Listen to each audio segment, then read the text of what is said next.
La nuit à Paris fut un spectacle d'ombre et de lumière, une scène qui m'a toujours fasciné, mais qui, ce matin-là, ressemblait plutôt à un tableau triste au milieu de la solitude.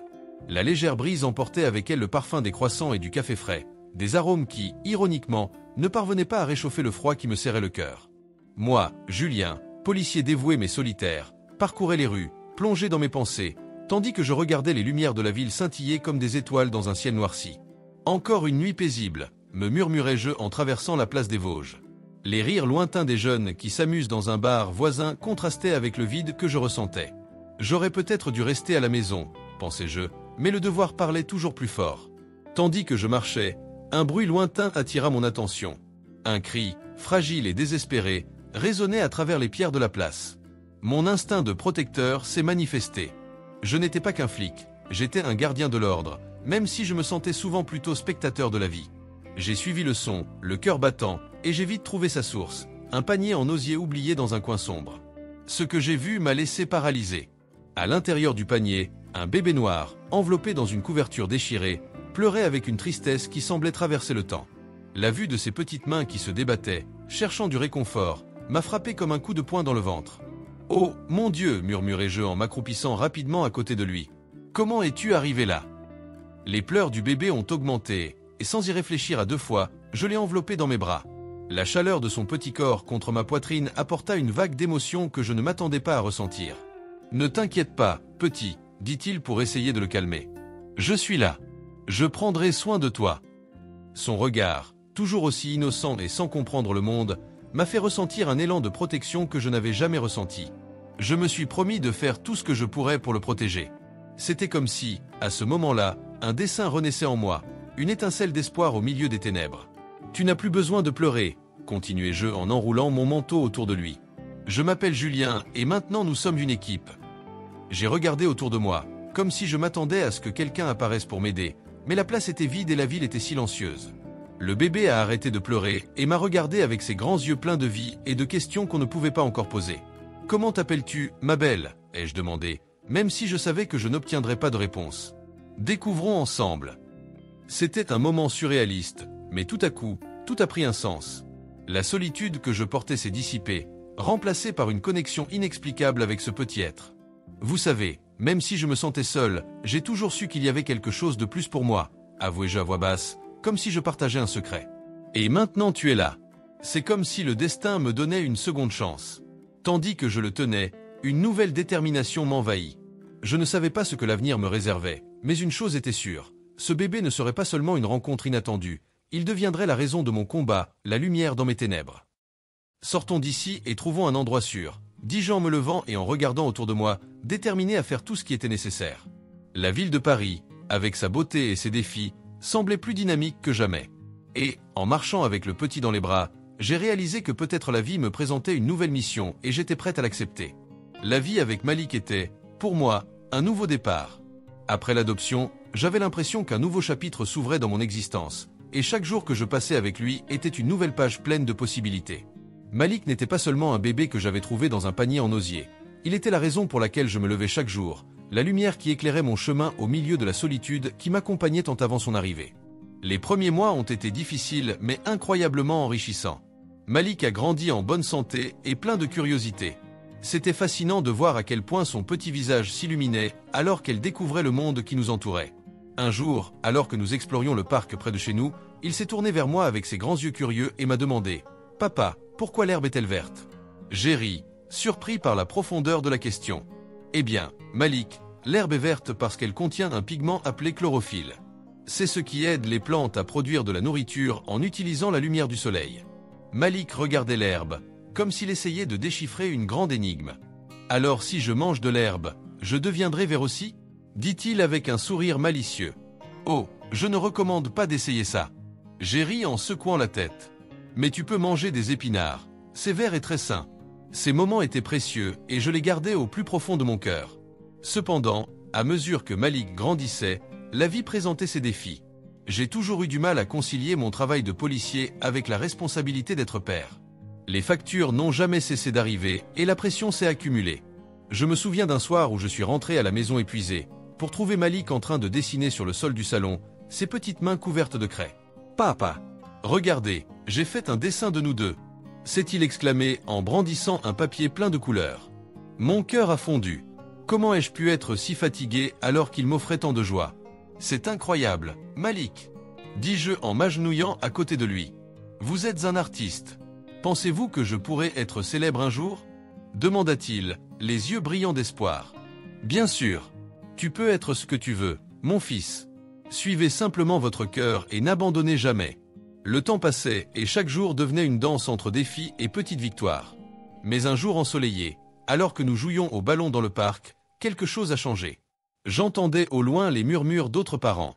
Des commentaires qui ont transpercé l'air, légers et amusants comme un couteau. Regardez cet homme qui adopte un enfant noir. Il doit avoir une sorte de complexe de sauveur, a déclaré un père en riant avec un groupe. Ces paroles m'ont frappé comme un coup de poing dans le ventre et je me suis senti paralysé. Malik était à côté de moi, ne comprenant pas la gravité de ce qui se passait. Je voulais le protéger, mais je voulais aussi qu'il sache que l'amour que nous ressentions l'un pour l'autre n'avait rien à voir avec la couleur de sa peau ou la façon dont il avait été mis au monde. Malik, ça va? Ai-je demandé en essayant de cacher mon inquiétude. Oui papa, pourquoi? Répondit-il en secouant la tête en cherchant la balle qui avait roulé. Ces mots m'ont laissé mal à l'aise. Comment pourrais-je lui expliquer que le monde ne serait pas toujours gentil? Que malgré tout l'amour que nous partagions, il y aurait des gens qui ne comprendraient pas notre histoire. Cette conversation ne faisait pas que commencer. Cela se formait dans mon esprit comme un défi auquel je devrais faire face tôt ou tard. Je me suis assis sur le banc à l'ombre d'un arbre et j'ai regardé Malik courir partout en riant, complètement inconscient des commentaires désagréables. Ce que je souhaitais le plus, c'était qu'il n'ait jamais à affronter la douleur des préjugés. Je savais que sa vie serait différente, mais à ce moment-là, je me suis promis de faire tout ce qu'il faudrait pour qu'il grandisse en sachant qu'il était aimé et accepté. « Papa, viens jouer !» a crié Malik en balançant le ballon dans ses petites mains. J'ai souri en me levant. « Bien sûr, champion. Allons-y !» répondis-je en courant vers lui, sentant l'adrénaline m'envahir. La connexion que nous avions était suffisamment forte pour relever n'importe quel défi. Ensemble, nous formions une équipe. Et pendant que nous jouions, je savais que quelles que soient les difficultés auxquelles nous pourrions être confrontés, l'amour que nous ressentions l'un pour l'autre serait notre plus grande force. La lumière du matin filtrait à travers les rideaux de ma chambre, apportant une douceur qui contrastait avec les ombres de la nuit précédente. Malik dormait dans la pièce voisine, son petit corps bougeant doucement sous la couverture. En entendant sa respiration calme, un sourire involontaire est apparu sur mon visage. Il était devenu la raison de mon existence, mais d'un autre côté, ces 10 années commençaient à me faire surgir des défis que je n'étais pas tout à fait préparé à affronter. Ce matin-là, j'ai décidé de parler à Malik de ce qui s'était passé à l'école. Il était rentré tôt et le regard dans ses yeux en disait plus que n'importe quel mot ne pourrait l'exprimer. Les pleurs réprimés et la tristesse dans ses yeux étaient palpables et je savais qu'il était temps d'agir. « Malik, peux-tu venir ici un instant ?» J'ai appelé en essayant de garder ma voix calme.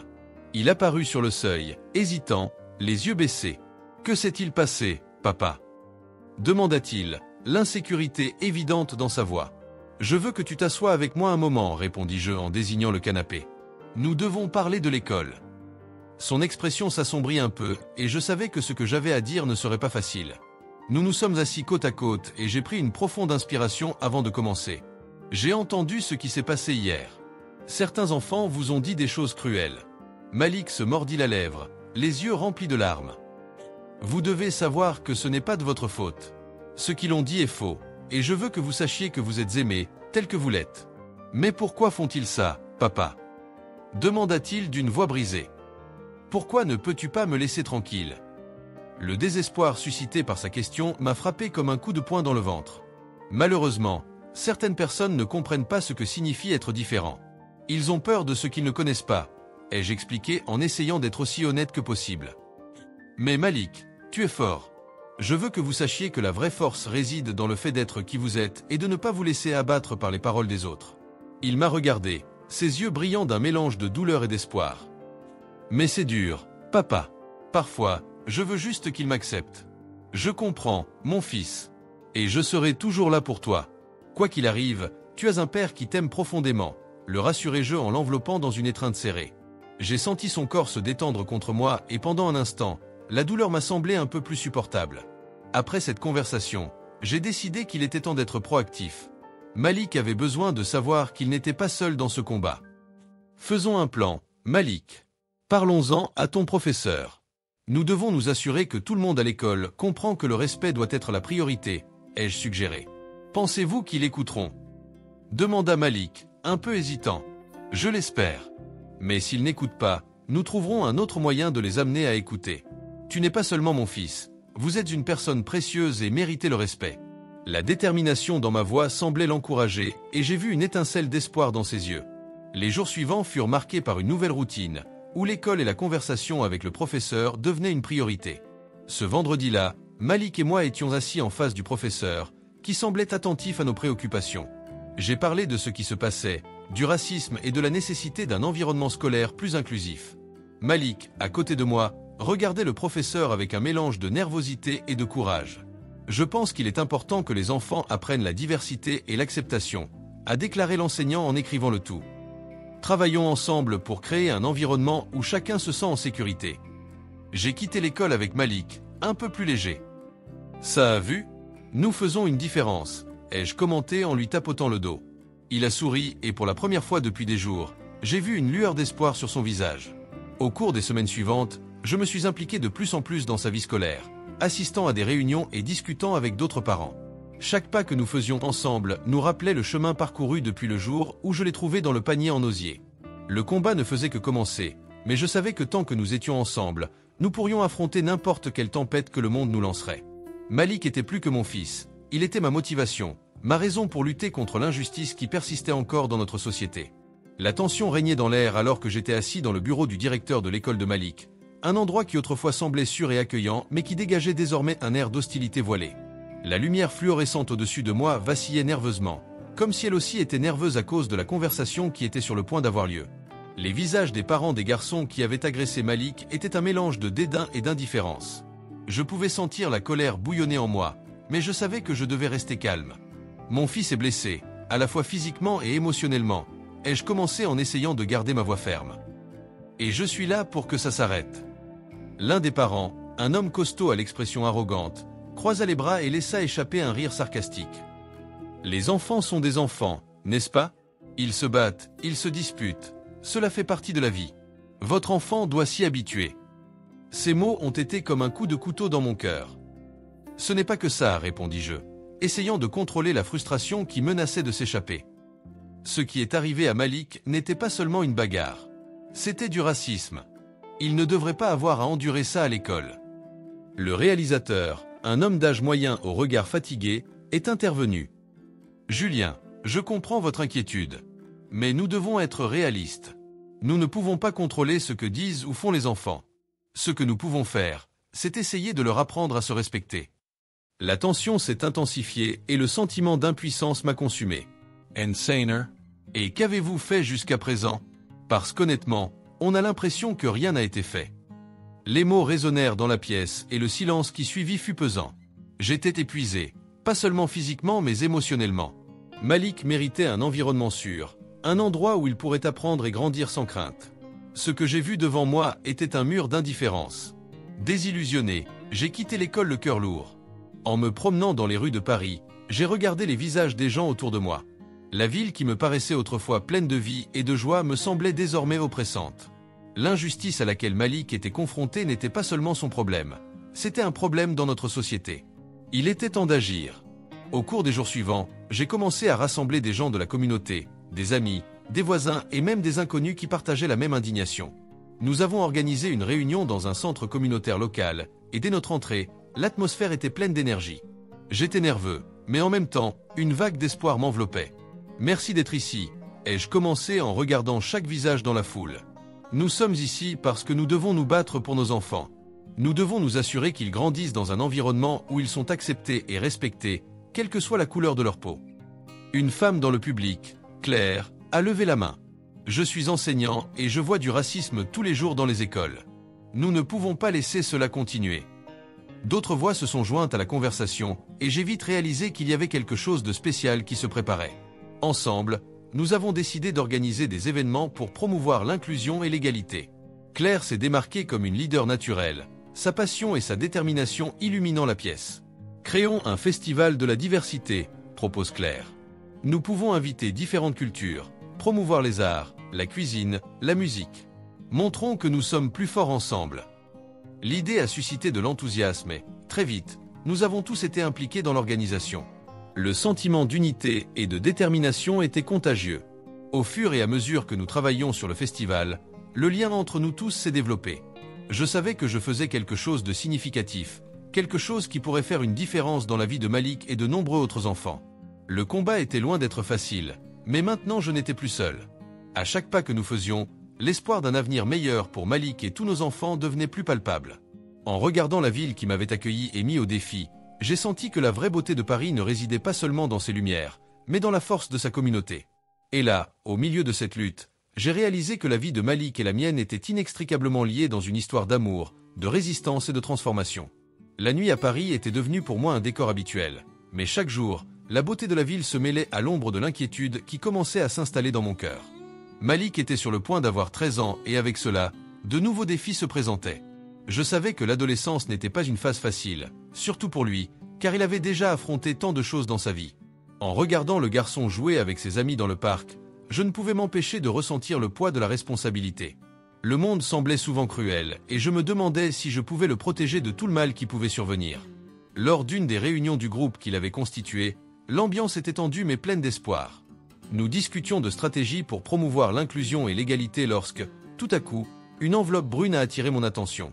L'un des membres de la communauté, un homme d'âge moyen à l'air inquiet, m'a remis la lettre. « Julien, ça t'est arrivé anonymement. Ça pourrait être important, » dit-il avec un regard mêlant curiosité et appréhension. J'ai ouvert l'enveloppe et en lisant les mots griffonnés à la hâte, mon cœur a raté un battement. La lettre mentionnait des détails sur la mère biologique de Malik, laissant entendre qu'elle était toujours en vie et confrontée à des difficultés. « Elle pourrait être à Paris », disait une ligne, et mon estomac se serra. Qu'est-ce que cela signifiait ? L'idée que Malik puisse avoir un lien avec son passé, une mère qu'il n'a jamais connue, m'a laissé dans un dilemme. J'avais besoin de découvrir la vérité. À la fin de la réunion, j'ai parlé à Claire, la militante devenue une amie proche. « Tu dois m'aider, Claire. Je dois retrouver la mère de Malik. Cette lettre. » J'ai commencé à expliquer, mais l'inquiétude sur son visage disait tout. « Julien, ça pourrait être risqué. Tu sais que la pègre parisienne est dangereuse. Et si elle ne veut pas être retrouvée ?» Elle avait raison, mais l'idée de ne pas agir me mettait mal à l'aise. Je ne peux pas ignorer cela. Malik mérite de connaître la vérité. Et si elle a besoin d'aide, je ne peux pas la laisser à la merci d'une quelconque situation, répondis-je avec la détermination que seul un père peut avoir. Claire soupira, acceptant à contre-séhure. D'accord. Nous allons enquêter. Mais nous devons être prudents. Au cours des jours suivants, je me suis plongé dans la recherche. Je me suis rendu dans des commissariats, j'ai parlé à des travailleurs sociaux et j'ai même contacté des organismes qui aidaient les personnes en situation de vulnérabilité. À chaque pas, l'angoisse grandissait. Et si nous trouvions quelque chose qui changeait tout ? L'image de Malik, avec ses yeux curieux et son large sourire, ne m'a jamais quitté l'esprit. Que ferait-il lorsqu'il découvrirait que sa mère biologique était en vie ? Une nuit, après de longues recherches, j'ai reçu un indice qui m'a conduit dans un quartier plus sombre de Paris. L'endroit était plein de vie, mais une vie que je savais pleine de dangers. Claire était à mes côtés, et lorsque nous sommes arrivés à l'endroit désigné, la tension était palpable. « Tu es sûr de ça, Julien ?» demanda-t-elle en regardant autour d'elle avec hésitation. « Je ne sais pas à quoi m'attendre, mais je dois le faire, » répondis-je, l'adrénaline coulant dans mes veines. L'entrée du bar où nous menait la piste était marquée par des graffitis et un air de négligence, mais je ne pouvais pas reculer. J'ai trouvé un homme qui semblait en savoir plus sur la situation de Malik. La conversation était tendue et les paroles qu'il échangeait avec moi étaient empreintes de méfiance. « Pourquoi veux-tu en savoir plus sur elle ? Que as-tu à offrir ?» demanda-t-il, ses yeux évaluant chacun de mes mouvements. « Je suis le père de Malik. Je veux savoir si elle va bien. Si elle a besoin d'aide, » ai-je déclaré, la voix ferme mais le cœur battant. Il m'a regardé pendant un long moment, puis a fait un geste dédaigneux. « Elle ne veut pas qu'on la retrouve. Mais si vous insistez, vous pourriez avoir des ennuis. Et cela ne finira pas bien pour vous. » Ces paroles n'arrêtaient pas de résonner dans mon esprit alors que je quittais le bar, et la réalité s'est installée dans mon cœur. La recherche de réponses ne faisait que commencer, et je savais que le voyage ne serait pas facile. Mais pour Malik, j'étais prêt à relever n'importe quel défi. La protection que je vous ai promise autrefois ne se limitait pas au présent. C'était une promesse qui s'étendait à tout son passé, et maintenant, peut-être, à l'avenir qu'il méritait. La nuit était sombre, mais Paris brillait toujours de ses lampadaires, reflétant la vie qui palpitait sous la surface. Je marchais, sentant le poids de mes pas, la solitude qui me suivait comme une ombre. Depuis que j'ai adopté Malik, une partie de moi s'est relevée, mais le vide laissé par l'absence d'un passé que je n'ai jamais connu a continué de me hanter. Mais cette nuit-là, quelque chose en moi était sur le point de changer. Après des mois de recherches angoissantes, j'avais enfin trouvé un indice sur la mère biologique de Malik. Les informations que j'ai reçues m'ont amené dans un endroit que je craignais, mais que je savais devoir affronter.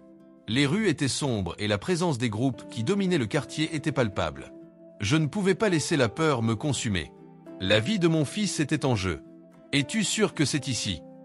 Me suis-je demandé en regardant autour de moi, la respiration lourde et le cœur battant. L'endroit était un fief des gangs et l'atmosphère était chargée de tension. Mais la détermination à protéger Malik m'a poussé à avancer. Quand je suis finalement arrivé à la cachette du gang, mon esprit tournait à toute vitesse. La mère de Malik était coincée là-bas et je devais faire attention. C'était un endroit sale, avec des murs tachés et un sentiment de désespoir imprégnant l'air. Je savais que je devais être ferme mais pas viol. L'objectif était de sauver la femme qui, malgré ses erreurs, était la mère de mon fils. « Vous ne pouvez pas être ici », a déclaré l'un des hommes, un air menaçant sur le visage. Il s'est approché, mais j'ai maintenu une posture ferme, croisant son regard. Je suis ici pour parler à la mère de Malik. Elle a besoin d'aide et je suis le seul à pouvoir la lui offrir. La tension était palpable. L'homme hésita, mais un autre s'approcha. « Tu penses que tu peux entrer comme ça ? Tu ne sais pas à qui tu as affaire. »« Je sais très bien, » répondis-je d'une voix basse mais ferme. « Je suis le père de Malik. Et je ne laisserai rien arriver à lui ou à sa mère. Si ce que vous faites vous tient à cœur, laissez-moi entrer. Donnez-lui une chance d'avoir une vie meilleure. » Après un moment qui me parut une éternité, l'homme hocha la tête, me permettant de passer. L'intérieur était un dédale de couloirs sombres, et chaque pas que je faisais résonnait comme un cri de détermination. Finalement, j'ai trouvé la mère de Malik. Elle était assise dans un coin, l'air perdu, comme si la vie lui avait été arrachée. « Malik va bien, » dis-je, essayant de transmettre de l'espoir à travers mes mots. « Il est dans un endroit sûr. Je suis ton père maintenant et je suis là pour t'aider. » Elle releva la tête, les yeux remplis de douleur et de confusion. « Je ne suis pas une bonne mère. Regarde où ça m'a mené. »« Tu peux changer ça, » répondis-je, sentant une oppression dans ma poitrine. « Nous pouvons. Malik a besoin de toi. Il a besoin de savoir que tu es là, que tu te soucies. » Au fond, je savais que le chemin vers la guérison serait long et difficile. Mais l'amour que je ressentais pour Malik m'a donné le courage dont j'avais besoin. Au fil du temps, j'ai pu démanteler les opérations du gang, en m'assurant qu'aucun mal ne nous arriverait à nouveau. C'était une lutte constante, mais la victoire en valait la peine. Les retrouvailles entre Malik et sa mère ont été un moment de pure émotion. Je les regardais de côté, un mélange de fierté et de nervosité m'envahissant. Quand Malik la vit, ses yeux s'illuminèrent et en un instant, la douleur du passé commença à se dissiper. « Vous êtes là, » dit-il, la voix tremblante. « Je suis désolé pour tout, » a-t-elle répondu, les larmes coulant sur son visage. « Je n'ai jamais voulu que tu souffres. »« Je t'aime, maman », a dit Malik, et ces mots, simples et puissants, ont transformé l'environnement qui nous entourait. J'ai réalisé que malgré tous les défis, l'amour pouvait guérir, unir et former une nouvelle famille. Alors que je les regardais s'embrasser, une vague de soulagement et d'espoir m'envahit. Nos luttes n'ont pas été vaines. J'avais trouvé un nouveau but et, surtout, une nouvelle famille.